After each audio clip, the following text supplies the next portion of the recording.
හෙළ යාළුවනේ ඔයාලට සුබ දවසක්. ඉතින් අපි හිතනවා ඔයාලා හොඳින් ඇති කියලා. අද ඉරිදා දවසක්. රුමේනියාවේ අපේ නිවාඩු දවස ගත වෙන්නේ කොහොමද කියලා තමයි අද වීඩියෝ එකෙන් අරන් එන්නේ. දිගටම වීඩියෝ එකත් එක්ක එකතු වෙලා ඉන්න.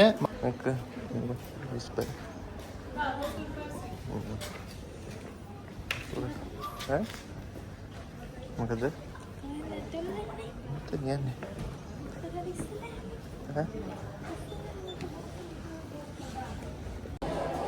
මේ වගේ ලුක් එකක් තමයි තියෙන්නේ ඇතුළට ආවට පස්සේ.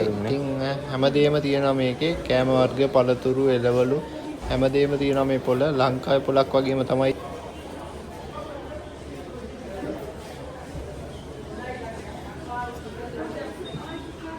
මේ අර නුච් ඒව කනවා. සලුත් මේ බෝතල් වල දාලා තියෙන සීත කාලෙදී යාලා කල් තියාගන්න දාපු එළවලු පළතුරු වර්ග. ඉතින් ඒවා මාස ගණන් මේ වගේ දාලා තියලා තමයි ඒවා සීත කාලෙදී ගන්න ප්‍රයෝජනෙට.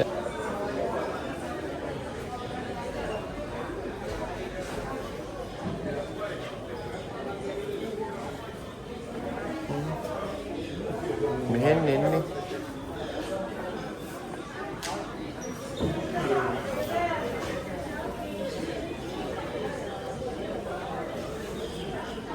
මේ සලාඩ් කොළ එහෙම තියෙනවා.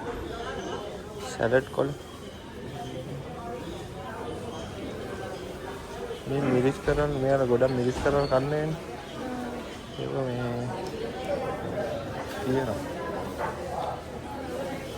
නේ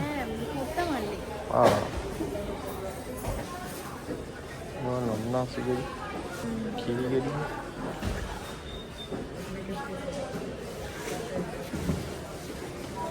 මේ බොන්චි ෆ්‍රෙෂ් බොන්චි ඒවා කිලෝ එක 20යි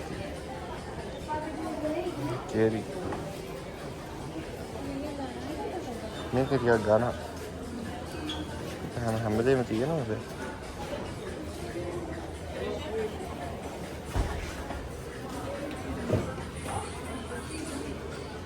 ඒවත් ඇල්ලේ කියලා මේ මෙවුනම තියෙනවා ගෝවා මේක නම් කපලා දෙනවා මම කිලෝ 7ක් විතර වෙනවා ඊට මේ අතෙන් යන මාල් මාකට් එක ඈ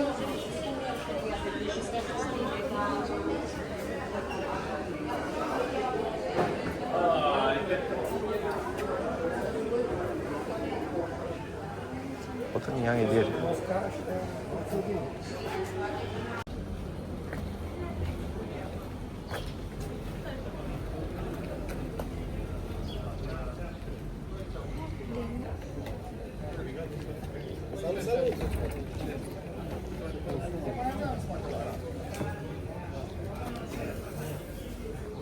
මේ අපි ඇවිල්ලා ඉන්නේ මාළු මාකට් එක. එළවලු මාකට් එක ළඟම තමයි මාළු මාකට් එකක් තියෙන්නේ. මෙතන තියෙනවා මාළු කඩවල්, චීස් කඩවල් එහෙම. අපි දැන් අපි එන වෙලාවේ ගොඩක් ඒවා වහලා තියෙන්නේ. අපි බලමු කඩවල් දෙක තුනක් කරලා තියෙන්නේ. ගිහිල්ලා බලමු ඇතුළට මේ මොන වගේ මාළු දෙන්නේ කියලා.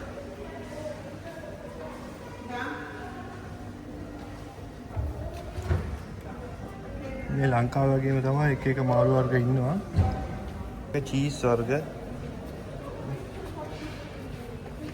මේක ඉරිදට තමයි ගොඩක් බඩු තියෙන්නේ. ඒ උනාට හැමදාම තියෙනවා මේකේ බඩු. මේ පැණි වර්ග මෙතන මාළු තියෙනවා. දැන් ෆ්‍රෙෂ් මාළු නෙමෙයි. මෙහි මාළු වර්ග එච්චරටම රස නැහැ. ලංකාවේ මාළු තරම් රස නැහැ. මේ කරවල වර්ග තියෙන්නේ. ඒ වුණාට මාළු ගොඩක් ගණන් මෙහි.